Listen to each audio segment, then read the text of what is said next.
So I am rewriting my novel, which is titled Anasazi Vision. And I began the rewrite just over a month ago. It was on the 10th of January. And it's really, I'll just give you just a teensy bit of backstory. Autumn equinox, I got the message that I needed to slow down, simplify, minimize, spend time in nature. And I didn't do any of that. Winter solstice, uh, it's just almost to the hour. I got this terrible infection in my jaw. And guess what? It made me slow down, minimize, simplify. And I did get out in nature. It was so funny that I was just hit with a cosmic 2x4 to do the very thing that I had been asked to do. And Tara Ott happened to send me a text that put the fire under my butt, that this was the time to write it. And sure shooting, that was within hours. The fire was lit, and I pulled out the manuscript and loaded the digital copy onto my computer, and I was off to the races. So I have not stopped since, and I am 1 month in and halfway through the book now. And so the original manuscript was written over 20 years ago. And what I'm doing now is I'm taking that digital manuscript and I have incorporated a new protagonist who I came in fighting and screaming was not going to be me, but it had to be me, as Joshua will attest. Experiences that take place within that book happened to me. And when I took those out of the context of my life and I took another character and I had that character experience those, I was one step removed from all of that. It sounded counterfeit and it felt counterfeit. And so what's occurred now is that it truly is an authentic experience of True North, as she has these amazing experiences that take place in this book. So what I am doing is I am taking that current manuscript and incorporating a new protagonist and all of her traits, her little idiosyncrasies, her doubts, her insecurities, her strengths, her too muchness. All of those things are being incorporated into this new story. And there's also a new secondary main character. The archaeologist that she hooks up with is a whole new character as well.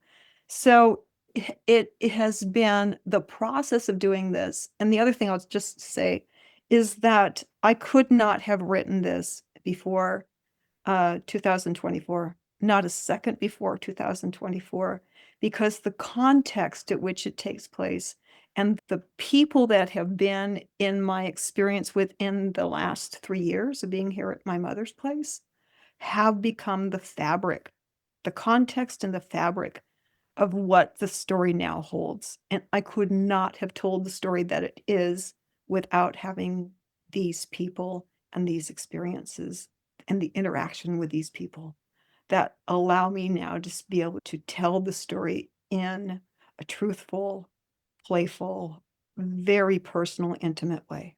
That is my goal in telling this. One of my readers said, I know you. And because I know you, when I first read this, I had a real problem with it because it's about you and it's written by you. Is that even something that someone can do? Based off of that, everything that I've done literally has come through my guides. And the interesting thing, and I told this to Shelley when I was staying with her, is it's usually about 3:30, 4 o'clock, I'll start hearing a word, and then there'll be a couple words, and then I'll hear a sentence, and then I'll hear another word. I start writing down or dictating the words as they come to me because these are words that come from my spirit guides. I know that two of my guides have switched out. I have had two guides that are specifically with me to work with me on this project. They start whispering to me about 3:30, 4 o'clock in the morning. And so when I took this about writing it, because when I first wrote my own name in there, I was, wait a second here. Okay, I'm going to write it like this, but then I'll switch out the names because I can't write this and have my name in it. And then I took it to them, and this foreword for the book is what came out of that. And so I wanted to share this with you because this is something that I wrote just in case somebody ever wants to know. Shelley's Plays is where I rewrote chapter 1. I'll always remember because I knew I didn't want after being at Joshua's and just going through the chapters and having to hit all the points because the novel needs to hit certain points and you need to be able to cover certain things, or it's really not a novel. It's not a story. You're just telling something. And so when he came out after reading and told me I'd hit all the points, I just cried. But we both knew that chapter 1 was not what chapter 1 needed to be. He told me, "Just keep writing. Just stay in the flow, come back to chapter 1, and it's right." And when I was at Shelley's, the time right. And something really magical happened that day. It's like the chapter grew its own set of lungs, and it could breathe on its own. And I'm really proud of what chapter 1 is now. The first 5 pages of a novel are the most important pages.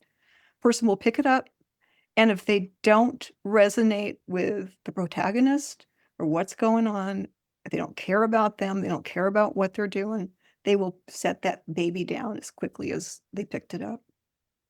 So I knew it had to be right, and I knew it wasn't right. And when I was there at Shelley's, there's actually one scene in that first chapter that I still cry. I know what's coming. I wrote it, and I still know what's coming, and every single time I read it, I still cry. And I'm just really grateful for the help that I'm getting. And so when they told me that this is what I needed to write about using about the true north, it being about True North, written by True North, this is what the foreword says. You will notice in this book that I have used my own name in the telling of the story. I am indeed the main character in this tale. It is, however, not a memoir. This story is a fiction loosely based on several experiences that did, in fact, occur.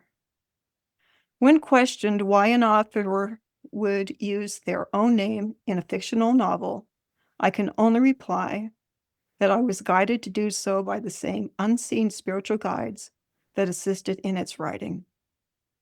The story is very personal. I have lived with it for years. It is perhaps because this tale belongs to everyone and that they can easily find a part of themselves within its pages that it needed to be written from such a personal standpoint. I will not divulge what actually occurred and what is fiction, because it is a story, and we need to believe what we need to be true. Enjoy the journey. It is a beautiful tale with astonishing wisdom from the Four Corners Desert, the people who call it home, and unseen spiritual guides. So that's my foreword. And that will, I hope, cover my bases when people start to read it and they see it's by True North and the story's True North. The original manuscript had 28 chapters in it. I'm currently working in chapter 15. There have been 2 chapters that have been added. I broke up one chapter and I added the first chapter, which was never there before. So let's see, I currently have 5 weekly readers. Every Friday, I send out to my 5 weekly readers whatever chapters I've written that week. And then I receive back from them edits, suggestions, its readability, and any comments that they have based on what they've read. And I can tell you, it is so fascinating that with each of those readers, they're finding different things. It's fascinating to me because their edits are different than the other person's edits. Someone else will catch them. So I'm so grateful for the readers that I have. I have on my trip to Mexico, it was 2 days ago when I got back, I have a Spanish reader now because there's some Spanish dialogue in there, and I wanted to make sure that those conversations were just as fluid as the ones that are in English.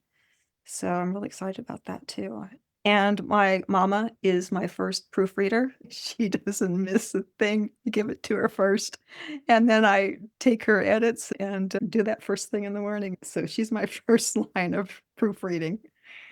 And I'm gonna be looking for additional readers, so if anybody wants to be a reader, like a weekly reader, just let me know, because I can't say enough about having readers while I'm writing, because the feedback that I'm getting, the edits, the questions, that I didn't understand this, or this was, like, a little clunky, that is helping me so much as I'm writing this. I didn't do that the first go round. I wrote that baby in a room. And I didn't talk to anybody, see anybody for 7 weeks, and my experience this time is completely different, so it's made all the difference.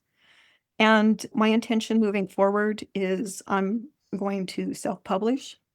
From there, I'm gonna give copies to all my friends and ask them to read it, and then to give it to their friends and allow their friends to read it.